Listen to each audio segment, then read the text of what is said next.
अगर आपसे पूछा जाए कि क्या आप पेटीएम का यूज़ करते हो या फिर क्या आपके पास पेटीएम पेमेंट्स बैंक का अकाउंट है, तो आपका जवाब क्या होगा, हाँ या ना। आप कमेंट पे लिखना मत भूलिए कि हाँ या ना। सिर्फ आप ही नहीं बल्कि अगर बात करते हैं ऑल ओवर इंडिया का टोटल 140 करोड़ से ज़्यादा लोग रहते हैं और 140 करोड़ में से अगर सीधा ऑन एन एवरेज निकला जाए तो 50 से 60 करोड़ के ऊपर लोगों के पास ऑलरेडी पेटीएम है। चाहे उनके पास पेटीएम सिर्फ वॉलेट क्यों ना हो या फिर बैंक ही क्यों ना हो, लेकिन है। और इसी के चलते क्योंकि इतना ज़्यादा ग्राहक है और पेटीएम के पास इतना ज़्यादा ग्राहक है कि नॉर्मल फिजिकल बैंक के अंदर भी उतना ज़्यादा ग्राहक नहीं है। अगर वही जगह पे अगर बात करते हैं एयरटेल पेमेंट्स बैंक का, तो पेटीएम के पास जितना ग्राहक है उनका 1/3% भी नहीं है एयरटेल पेमेंट्स बैंक के पास। और इतना ज़्यादा ग्राहक रहते हुए भी जो भी डेटा है वो डेटा का तो कुछ चिंता तो रहेगा ही। अगर आपका पेटीएम पेमेंट्स बैंक के अंदर अकाउंट है तो आपको लगेगा ही क्या मेरा डेटा सिक्योर है, क्या मेरा डेटा किसी के पास लीक हो रहा है या फिर नहीं हो रहा, वो तो आप भी जानना चाहोगे। और क्योंकि आरबीआई है, सबका हेड है और रिजर्व बैंक ऑफ इंडिया के ऊपर कोई नहीं है। चाहे कोई भी प्राइवेट सेक्टर बैंक, चाहे कोई भी पब्लिक सेक्टर बैंक या फिर चाहे कोई भी पेमेंट्स बैंक क्यों ना हो, हर बैंक का हेड है आरबीआई। और आरबीआई का लाइसेंस के बिना कोई भी बैंक चल ही नहीं सकता, चाहे वो कितना बड़ा बैंक क्यों ना हो, कितना बड़ा कंपनी क्यों ना हो।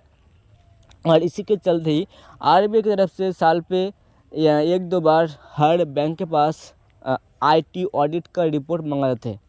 कोई भी बैंक, चाहे कोई भी प्राइवेट लिमिटेड, पब्लिक लिमिटेड, कोई भी स्मॉल फाइनेंस बैंक, कोई भी पेमेंट्स बैंक, कोई भी बैंक अगर चाहते तो हर बैंक के पास आरबीआई की तरफ से हर साल पे 1 या फिर 2 कर आईटी ऑडिट का नोटिस जाता है, भेज दिया जाता है, जहाँ से आरबीआई की तरफ से वही चीज़ मांगा जाता है जो आपका भी सवाल है कि आपका क्या डेटा सिक्योर है या नहीं, या फिर कितना सिक्योर है। वही आरबीआई का भी सेम ही पूछना है कि क्या यूज़र का डेटा आपके पास सिक्योर है या फिर नहीं। अगर सिक्योर है तो कितना है, अगर नहीं है तो क्यों सिक्योर नहीं है। क्योंकि यूज़र का डेटा अगर लीक होता है तो प्रॉब्लम आप आदमी का ही होगा, ना कि बैंक का, ना कि कोई भी कंपनी का। और इसी के चलते ही आरबीआई की तरफ से भी जो नोटिफिकेशन निकाला गया था 11 मार्च 2022 पे, उस पे यही कहा गया था कि आरबीआई का जो भी गाइडलाइन है, जो भी आईटी ऑडिट है, वो पेटीएम को मानना होगा, पेटीएम को भेजना होगा।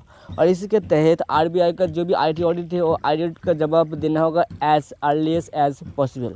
11 मार्च 2022 पे पेटीएम का जो भी प्रेस रिलीज था, जहां पे आरबीआई की तरफ से पेटीएम के तत्काल प्रभाव से कोई भी नया ग्राहक जोड़ने मना कर दिया था और नोटिफिकेशन भी निकला गया था। उनके बाद से पेटीएम का क्योंकि कोई भी अपडेट नहीं आया, आरबीआई से कोई भी रिकॉर्ड आरबीआई को दिया नहीं गया पेटीएम की तरफ से, इसीलिए अभी से यानी 2024 का 29 फरवरी से पेटीएम का कोई भी सर्विस चालू नहीं रहेगा। और आरबीआई की तरफ से जो नोटिफिकेशन निकाला गया था उस नोटिफिकेशन पे ये भी मेंशन किया गया है क्यों आरबीआई की तरफ से पेटीएम पे ये रोक लगाया गया है और आखिर में क्या क्या रोक लगाया गया है। अगर बात करते इस जगह पे टोटल 5 चीज़ें को हाईलाइट किया गया आरबीआई की तरफ से, जहाँ पे आरबीआई की तरफ से ये कहा गया है कोई भी डिपॉजिट और क्रेडिट ट्रांजेक्शन, टॉपअप और फास्टैग, वॉलेट्स, एनसीएमसी कार्ड्स और जो भी है सब कुछ ये रोक किया गया, रोक लगाया गया इनके ऊपर। और पेटीएम की तरफ से जो भी कैशबैक या फिर रिफंड जो भी आना था वो कभी भी आपका अकाउंट पे आ सकते हैं। जिनका पेटीएम के अंदर कोई भी फिक्स डिपॉजिट या फिर कोई भी ऐसा क्रेडिट ट्रांजेक्शन है जो आना था वो आएगा, उससे कोई प्रॉब्लम नहीं है, क्योंकि पेटीएम का ऊपर एक्शन लिया गया, ना कि यूज़र के ऊपर। यूज़र का जो भी प्रॉब्लम होगा वो प्रॉब्लम का सलूशन आरबीआई की तरफ से ही दिया जाएगा। आम आदमी के लिए ही आरबीआई है, आम आदमी के लिए ही बैंक है। आम आदमी के अलावा कोई भी बैंक चल नहीं सकता, कोई भी बैंक रह ही नहीं सकता। और इसीलिए आम आदमी का जो भी प्रॉब्लम है, जो भी परेशानी होना था वो नहीं होगा और आरबीआई की तरफ से वो देखा जाएगा ताकि यूज़र का कोई भी प्रॉब्लम या भी परेशानी का फेस करना ना पड़े। 3 नंबर पे लिखा गया है कि no other banking services other than those referred above like fund transfer respective of name and nature of service like AEPS, IMPS, ETC जो भी रहेगा ये सब बंद कर दिया जाएगा।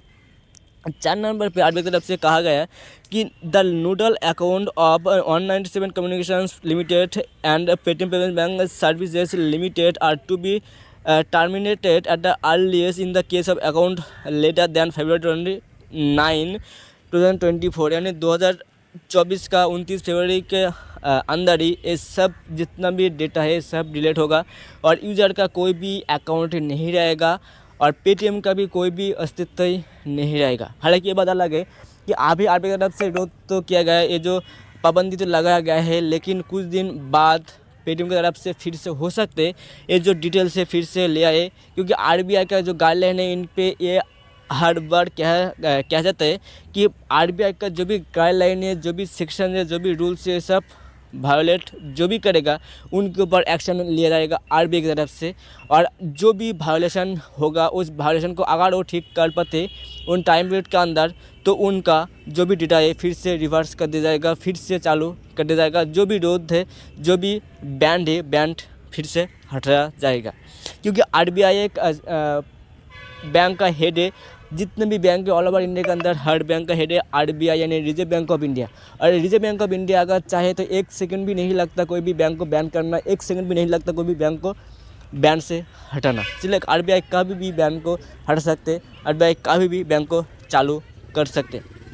अगर बात करें आखिरी यानी 5 नंबर पे, तो 5 नंबर पे ये कहा गया है कि settlement of pipeline transactions and nodal accounts in respect of all transactions initiated और 1 hour before February 2024 shall be completed by March 15, 2024। यानी जो भी पेटीएम के अंदर 29 फरवरी 2024 के बाद से ट्रांजेक्शन होगा, जो भी होगा वो 15 मार्च 2024 के अंदर कंप्लीट करना होगा। और यूजर्स का जो भी डेटा है उस डेटा के ऊपर डिपेंड कर ही उनका डिटेल्स प्रोवाइड करना होगा। और पेटीएम के अंदर जितना भी ट्रांजेक्शन होगा हर ट्रांजेक्शन का रिकॉर्ड रहेगा, और जितने भी ट्रांजेक्शन हुआ है उन सभी ट्रांजेक्शन का भी रिकॉर्ड है। और इसी के ऊपर डिपेंड कर ही 15 मार्च तक मैक्सिमम टाइम पीरियड है। 15 मार्च के अंदर पूरा डेटा क्लियर करना होगा और पूरा जितना भी ट्रांजेक्शन होगा, जितना भी एफडी है या फिर विड्रॉल है, जितना भी जो भी है फास्टैग है, जो भी है सब कुछ क्लियर करना होगा 15 मार्च के अंदर। और 15 मार्च के बाद पेटीएम का कोई भी अस्तित्व ही नहीं रहेगा। हालांकि ये बात अलग है कि लास्ट डेट दिया गया है 29 फरवरी 2024, लेकिन पेटीएम के पास एक और मौका है कि 15 मार्च के अंदर आरबीआई का जो भी नोटिफिकेशन से जो भी वायलेट किया है पेटीएम वो सब ठीक कर ले।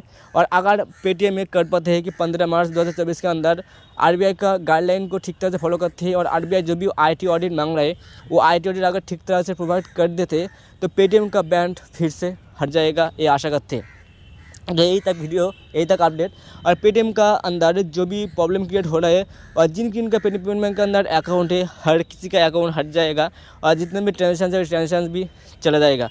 इसलिए मेरा सजेशन नहीं रहेगा जिन किन के पेटीएम पेमेंट के अंदर पैसे है, पेटीएम का वॉलेट के अंदर भी पैसा है और सब पेटीएम का वॉलेट का पैसा निकल लीजिए, बैंक का भी पैसा दूसरा बैंक पर ट्रांसफ़र कर लीजिए।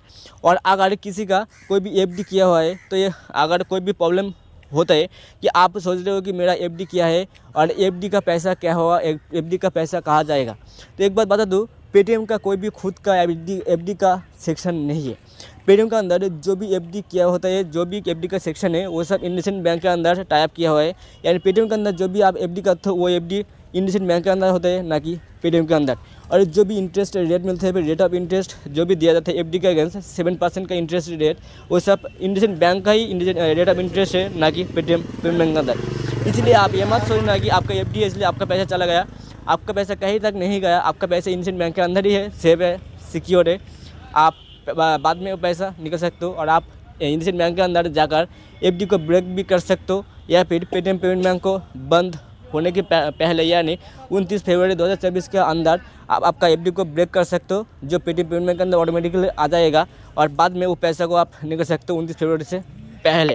तो वीडियो को इतना कर रखते हैं, आशा करते हैं जो मैं एक्सप्लेन किया आपके लिए थोड़ा बहुत। अगर प्लीज़ लाइक कमेंट शेयर सब करना मत भूले। So thanks video.